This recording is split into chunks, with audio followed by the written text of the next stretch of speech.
Você está ouvindo a série de mensagens de Páscoa, Verbo na Cidade. Há 2000 anos, a palavra, antes apenas ouvida e escrita, se fez carne. Viveu entre nós na distante Galileia, foi crucificada, ressuscitou e o seu evangelho transformou o mundo. Se você é de Teresópolis ou região e quer viver a Páscoa conosco, visite-nos em nossos cultos. Para saber mais, acesse nosso Instagram, @anglicanaverbo. Conduzindo pessoas à maturidade. É a 6ª vez que eu venho aqui em Teresópolis. Para quem não sabe, né? Eu sou de Itatiaia. Quem conhece Itatiaia aí? Penedo, mais ou menos, né? Já ouviu falar? É uma cidade bonita.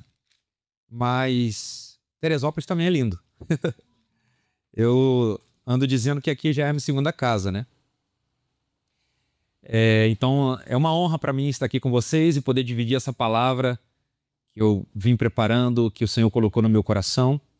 E eu vou pedir que você abra a sua Bíblia no Evangelho de Lucas. Evangelho segundo Lucas, capítulo 19, a partir do versículo 29. Evangelho de Lucas, capítulo 19, versículo 29.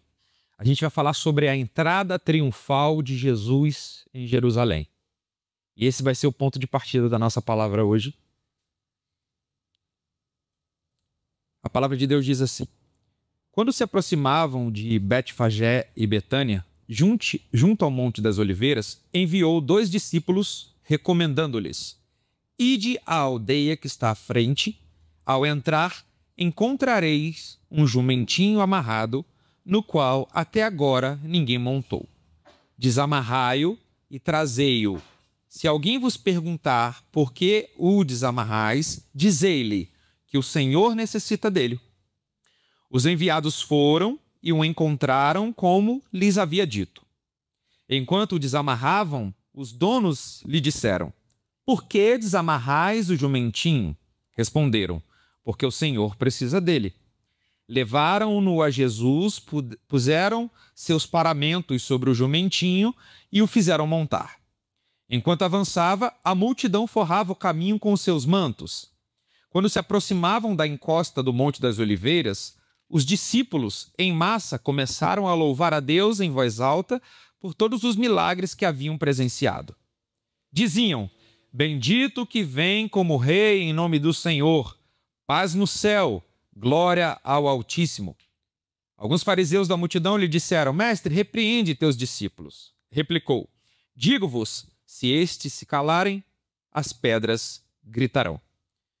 Senhor, muito obrigado por estarmos aqui mais uma vez. Eu faço essa oração, Deus, como teu servo, como teu filho, te pedindo, Deus, que o Senhor me guie, que o Senhor ilumine as minhas palavras, que o Senhor possa falar ao coração dos teus filhos que aqui estão reunidos, nesse dia especial, nesse dia de inauguração, nesse dia, Senhor, que lembramos do Domingo de Ramos.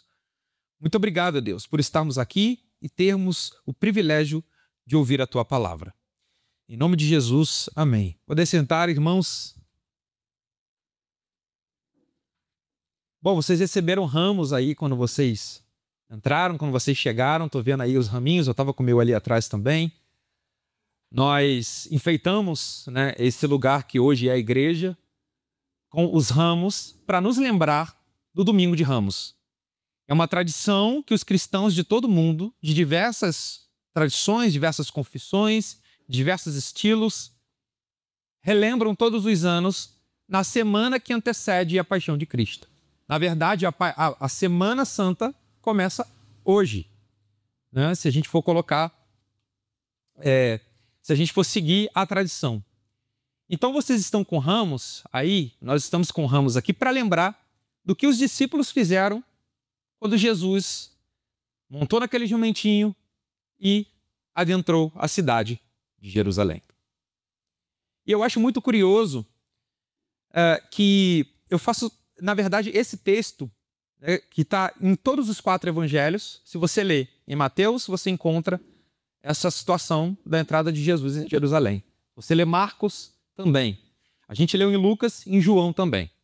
E existem alguns contextos que a gente precisa nos lembrar para nos situarmos a partir desse texto.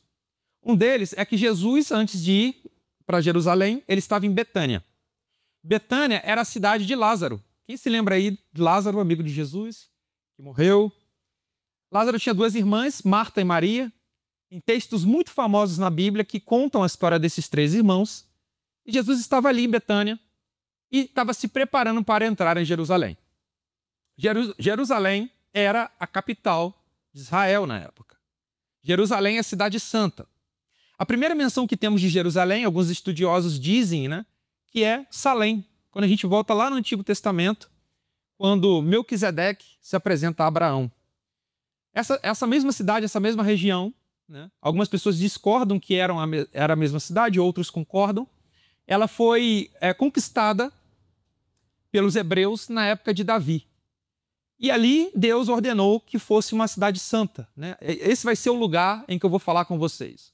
E ordenou que se construísse um templo. Era a cidade, o lugar onde a Arca da Aliança, lá no Antigo Testamento, era guardada. E era uma cidade muito importante, até hoje é muito importante, para representar aquilo que Deus quer para nós.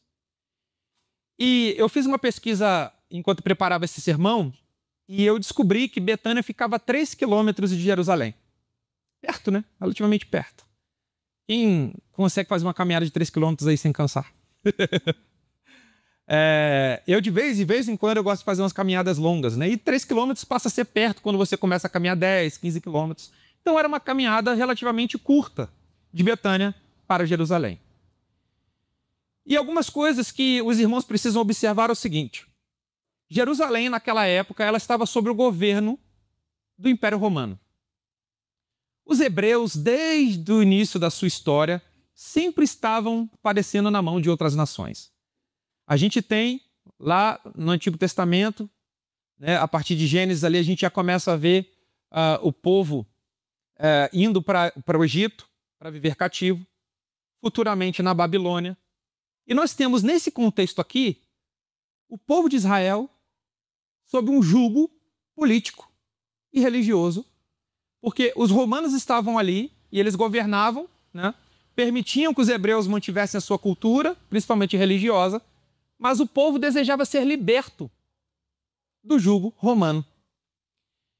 E a partir de todas as profecias, a gente vai ler algumas aqui, inclusive fazendo a gente vê esse mesmo texto, essa mesma repetição, esse mesmo contexto em alguns salmos, o salmista dizendo, né, bendito o rei que vem em nome do Senhor, hosana ao filho de Davi. A gente tem a profecia de Zacarias, que disse exatamente o que aconteceria, que Jesus entraria, que o Filho de Deus, o Messias, o Salvador, entraria na cidade montado num jumentinho. Só que tem uma coisa interessante, irmãos. O jumento, ele não é exatamente um símbolo de guerra. O povo naquela época desejava, eles esperavam o Messias, porque eles receberam várias profecias de diversos profetas nos séculos anteriores, que apareceria alguém que os libertaria. E qual é a primeira coisa que nós pensamos quando nós estamos sob um jugo político, por exemplo, um governo mau? A gente deseja que alguém chegue e acabe com aquela bagunça, certo? Então, o povo imaginava que o Messias chegaria com um exército, montado em um cavalo, com uma espada, com uma lança, sabe? Para botar ordem na coisa. E sentar um martelo à marreta na cabeça dos romanos. Só que como que Jesus chega em Jerusalém? Montado em um jumentinho.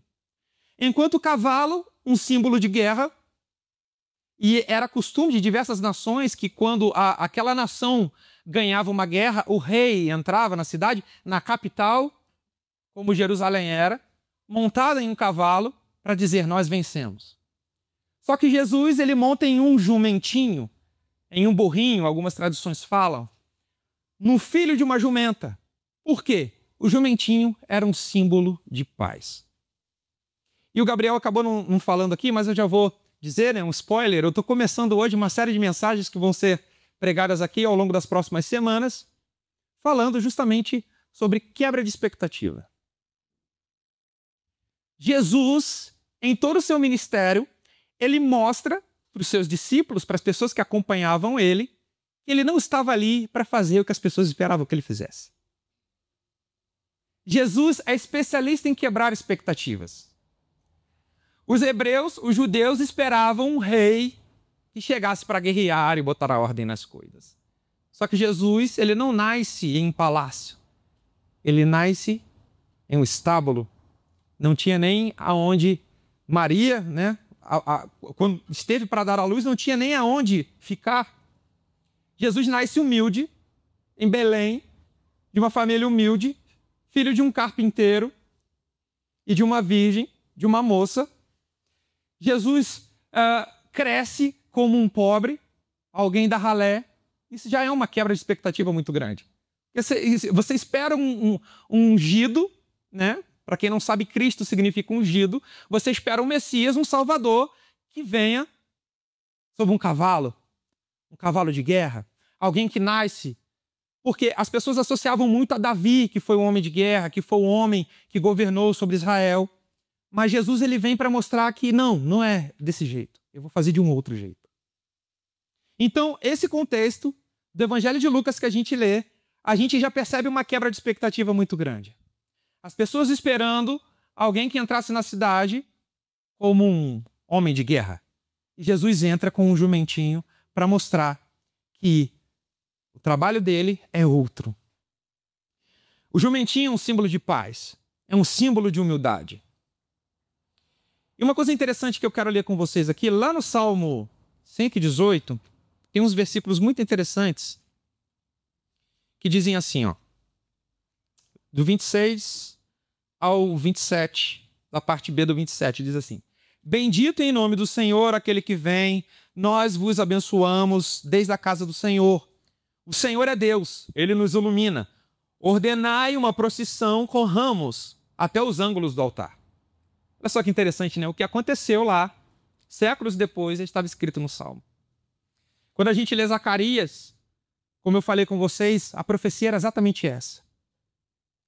Regozije-se, ó filha de Sião, alegre-se Jerusalém, porque ele virá montado em um jumento para trazer a paz, a humildade e etc. Tem uma coisa que eu gostaria de trazer aqui com vocês hoje, que é o seguinte. Eu gosto muito dessa analogia, eu ouvi uma explicação sobre isso há uns 15 anos, mais ou menos, e nunca mais esqueci.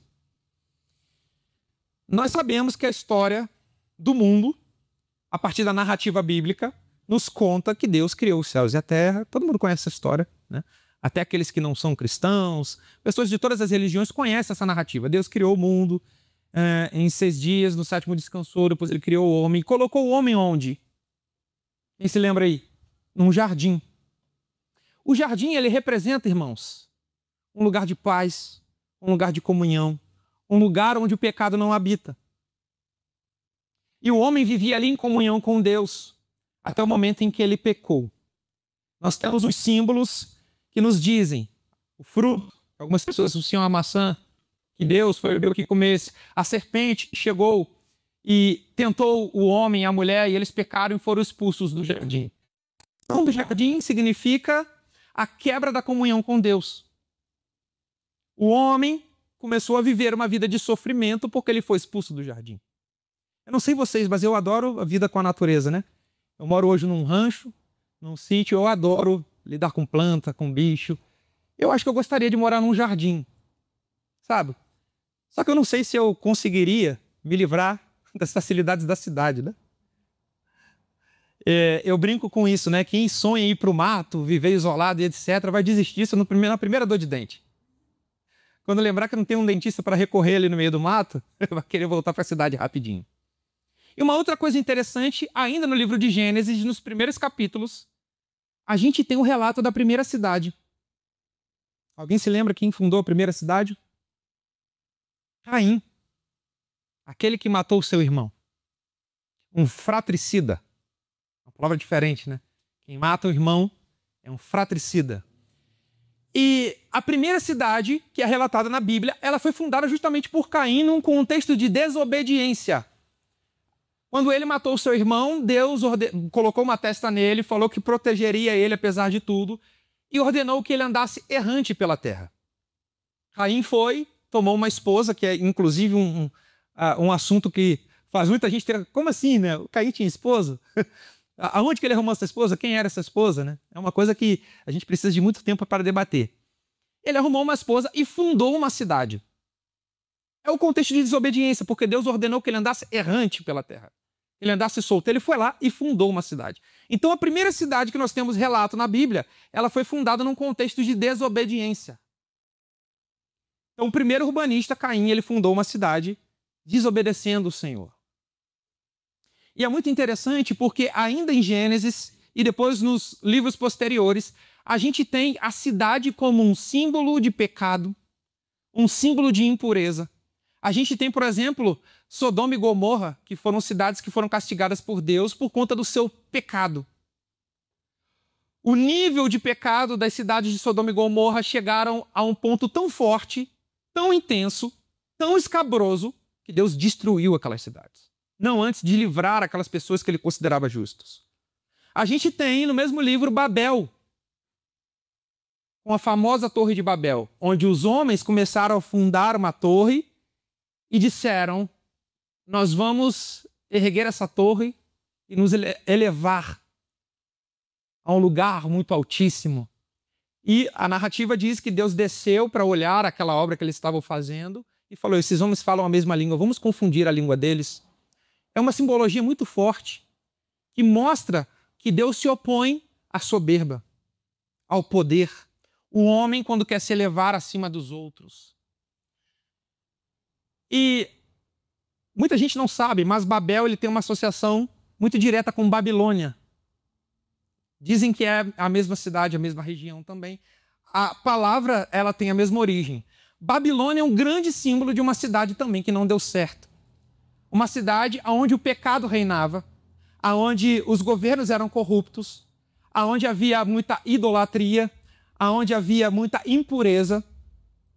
E não, coincidentemente, o povo escolhido por Deus foi levado como escravo para a Babilônia. Então nós temos, irmãos, em toda a narrativa bíblica, a cidade como um símbolo de impureza, de pecado, onde a harmonia entre os povos começa a ser comprometida por conta da dureza do coração dos homens, de nós, seres humanos. Então, se opondo ao jardim, que foi a criação perfeita de Deus para que o homem vivesse em harmonia com ele, nós temos a cidade.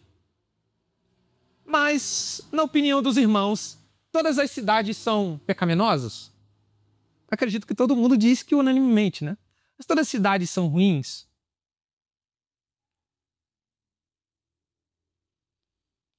A gente voltando para o texto bíblico, a gente tem Jesus entrando em Jerusalém, que era a chamada de Cidade Santa, até hoje é chamada de Cidade Santa. O lugar que Deus escolheu para estar. Mas aquela cidade, mesmo sendo a Cidade Santa, não era uma cidade que estava em total conformidade com o desejo do Senhor. Existia um poder político e religioso muito forte naquela época. Só que era um poder, tanto o político quanto o religioso, que desagradava ao Senhor. E Jesus entra naquela cidade, o texto diz, se os irmãos lerem depois, que Jesus, após a entrada triunfal dele, depois de ser saudado pelas pessoas, quando todo mundo disse Hosana, que significa salva-nos, Senhor, eles estavam ali na esperança de que Jesus os salvasse. Jesus olhou para aquela cidade e chorou, porque Jesus sabia o que aconteceria, que a cidade seria sitiada, que ela seria destruída. E curiosamente, irmãos, eu escrevi um texto hoje sobre isso. Eu acho que eu vou até ler com vocês. Eu publiquei, na verdade, eu escrevi ontem, falando sobre esse assunto. Resumindo o Domingo de Ramos. Olha só, não havia exércitos, nem tambores, nem trombetas, mas ramos de palmeiras e gritos de Hosana. No centro de tudo, o rei sem espada, o Messias sem coroa. Ele sorria com a solenidade dos santos e a umidade dos loucos, mas logo após ele chorou. Ele vinha como quem marcha para governar, contrariando todos os governos do mundo.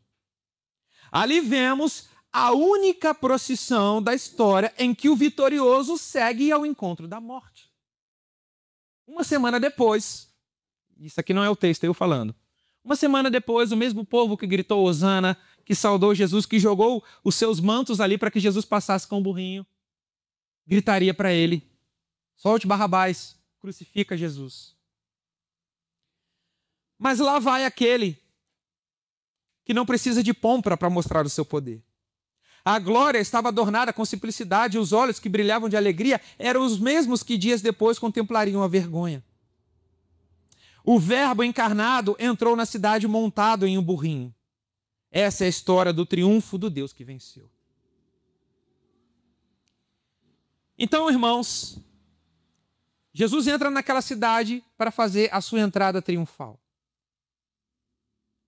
E aos olhos de muitos, principalmente daqueles que gritaram para ele: crucifica-o, Jesus fracassou.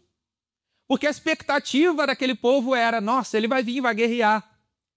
E eles imaginavam o Messias entrando montado num cavalo, acompanhado de um exército. Mas vem Jesus com a galera dele, montado em um jumentinho, indo à frente. E aí eles, olhando, eles veem ex-prostitutas, ex-ladrões, pescadores, gente humilde, gente que não tinha outra coisa a não ser seguir o mestre. E você imagina a expectativa, a visão daquelas pessoas que tinham uma expectativa muito alta de que o rei guerreador entraria, olhando essa galera chegando em Jerusalém. Mesmo assim, eles saudaram Jesus, porque era necessário que eles fizessem. Fazendo uma ponte com o que eu falei sobre cidade versus jardim, e daqui a pouco a gente vai fechar sobre isso. A gente tem na Idade Média um grande homem de Deus chamado Agostinho, Agostinho de Hipona. Agostinho, ao observar os vândalos, os bárbaros invadindo a sua região na época, ele começou a refletir sobre como os homens poderiam honrar mais a Deus. E ele começou a escrever um livro muito famoso para a teologia, que é chamado Cidade de Deus. E Agostinho fala da diferença entre a cidade dos homens e a cidade de Deus. A cidade dos homens possui egoísmo, poder, glória humana. A cidade de Deus, humildade, amor a Deus, esperança eterna. Ambas coexistem na história, mas a igreja, e aqui está o ponto central dessa mensagem, é sinal da cidade de Deus em meio à cidade dos homens. Nós somos chamados, irmãos, para viver como cidadãos da cidade de Deus hoje. A Verbo nasce nessa cidade, em Teresópolis, nessa localidade, para fazer esse chamado para vocês, para nós, para que vivamos como cidadãos da cidade de Deus. O Verbo, irmãos, continua entrando na cidade hoje.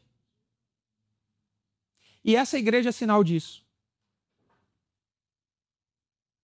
O Verbo continua entrando na cidade, não com pompa, não com sentimento de guerra, mas com sentimento de humildade, de amor, de perdão, de paz.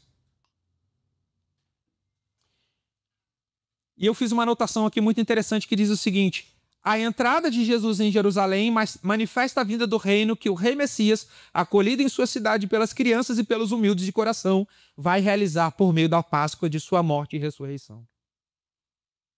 E eu gostaria de listar algumas aplicações práticas para nós aqui. Porque é muito interessante meditar sobre tudo isso. Meditar sobre como as cidades foram fundadas e por que elas se corromperam tanto.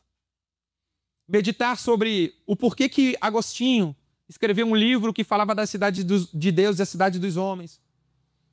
Refletir sobre o contexto histórico e político, religioso que eu trouxe para vocês. Mas como que nós aplicamos essa mensagem do Rei dos Reis, do Senhor dos Senhores, montado em um jumentinho entrando na cidade de Jerusalém? A primeira coisa que eu anotei aqui é o seguinte: nós precisamos receber o Rei com humildade. Abrir o nosso coração e reconhecer a nossa pequenez diante do Senhor. Nós precisamos ter uma vida devocional, devota ao Senhor. Assim como o povo gritou, Hosana, nós também somos convidados a clamar por salvação. Senhor, salva-nos, não só com os nossos lábios, mas com uma vida rendida a Deus. E aí eu te pergunto, Jesus é bem-vindo em seus caminhos? decisões? Ou nós somos como Jerusalém, que o aplaude num dia e o rejeita no outro? Que um dia levanta os seus raminhos, deita os seus mantos no chão, mas no outro crucificamos a Jesus. O segundo ponto prático é: nós devemos ser morada de Deus, ter uma vida interior e ética. A Nova Jerusalém, que eu vou falar daqui a pouquinho, é o destino, é a transformação que começa aqui, hoje. Como que nós temos cultivado o nosso coração? Nós temos transformado ela em cidade santa, ele em cidade santa. Os nossos relacionamentos, os nossos trabalhos, as nossas palavras refletem o rei que governa com mansidão? Ou nós ainda esperamos alguém que guerreie? E o terceiro ponto que eu gostaria de trazer com os irmãos é seguir o rei no caminho da cruz. E esse é o discipulado prático. Uma coisa que a Igreja Verbo vem fazendo desde da sua primeira semente. Porque ele subiu para Jerusalém apontando o caminho. O caminho que passa pela cruz antes da glória. O que precisa morrer hoje para que o reino cresça? Será que é o nosso orgulho? Porque como está escrito lá no livro de Apocalipse, Jesus vai fazer uma nova cidade. E essa cidade vai descer. Novos céus e nova terra. Jesus vai transformar aquelas cidades que ainda hoje se parecem com Enoque, que eu não citei, mas a primeira cidade fundada por Caim. Com Babilônia, com Babel. Jesus vai restaurar tudo isso, porque lá no livro de Apocalipse diz: eis que faço novas todas as coisas. Todas são todas. E assim como Jesus faz novas todas as coisas, ele pode fazer coisas novas na sua vida. Desde que você aceite o rei que entra com um jumentinho. Não vivemos para a Babilônia, irmãos. Não devemos ter o nosso coração voltado para a Babilônia. Nós vivemos esperando e construindo os sinais da Nova Jerusalém, aqui e agora. No nosso bairro, no nosso trabalho, na nossa igreja, estamos semeando a paz, a justiça, a reconciliação. Somos uma janela da cidade de Deus nesse mundo. E a pergunta que fica, para que eu finalize, diz assim: se Jesus está entrando hoje na nossa cidade, na nossa vida, como Rei da Paz, estamos abrindo as portas ou fechando os portões? Jesus, irmãos, não força a entrada. Ele vem montado com humildade, esperando ser reconhecido. Que Jesus possa olhar para nós hoje e não chorar como ele chorou por Jerusalém, que rejeitava os profetas, que o rejeitou como rei. Jesus possa olhar para nós e ver que, de fato, quando levantamos os nossos ramos e dizemos: bendito Deus, o rei que vem em nome do Senhor, hosana ao filho de Davi. Bendito Cristo, Salvador, o nosso sumo sacerdote, o eterno e soberano Deus. Que esse Deus, que esse rei possa abençoar a nossa vida. Então, irmãos, que hoje, na inauguração da Verbo na cidade, o Verbo possa entrar nessa cidade e, sobretudo, entrar nas nossas vidas individualmente, nos nossos corações, nas nossas casas, nos nossos trabalhos, nas nossas escolas. Que possamos aceitar o rei que vem humilde, montado em um jumentinho, para governar a nossa vida. E que possamos decidir com ele carregar as nossas cruzes, porque é a partir dela que temos a nossa glória. E eu gostaria de orar com vocês novamente, desejando que essa palavra entre no nosso coração e que saiamos daqui preparados para viver o Verbo vivo, para andar com o Verbo, que, como o Gabriel falou aqui no começo, é a nossa segunda-feira, nós possamos refletir isso no nosso dia a dia, dos nossos afazeres, nas nossas decisões. Vamos orar? Senhor, muito obrigado, Deus, por esse momento de reflexão, por essa palavra. Obrigado, Deus, porque podemos nos lembrar, Senhor, de quando o Senhor entrou em Jerusalém com humildade, com mansidão. E o Senhor quebrou a expectativa, porque o Senhor é especialista nisso. E que o Senhor possa quebrar as nossas expectativas sempre, porque muitas das vezes falhamos em fazer a Tua vontade, em viver o que precisamos viver. Mas que, Senhor, possamos Te aceitar com todo o nosso coração. E que possamos, Deus, sempre proclamar hosana ao Filho de Davi. Que o Senhor possa vir e nos encher da Tua glória. Que o Senhor possa restaurar as nossas famílias naquilo que elas precisam ser restauradas. Que o Senhor possa curar aquilo que precisa ser curado em nós. Que o Senhor possa nos dar uma nova consciência, uma consciência de filhos, de servos, de pessoas que aceitam o Teu governo. Um governo de mansidão, de humildade e não de guerra. E que possamos aceitar, Senhor, como uma profecia que se renova todos os dias aquilo que o Senhor disse para o Teu servo. Eis que faço novas todas as coisas. Muito obrigado, Senhor, por essa palavra, por esse tempo, por essa inauguração. Muito obrigado, Deus, por todas as bênçãos que o Senhor traz nas nossas vidas todos os dias. Muito obrigado, Senhor, porque o Senhor governa sobre nós. Assim, Deus, eu oro e Te agradeço. Em nome de Jesus. Amém.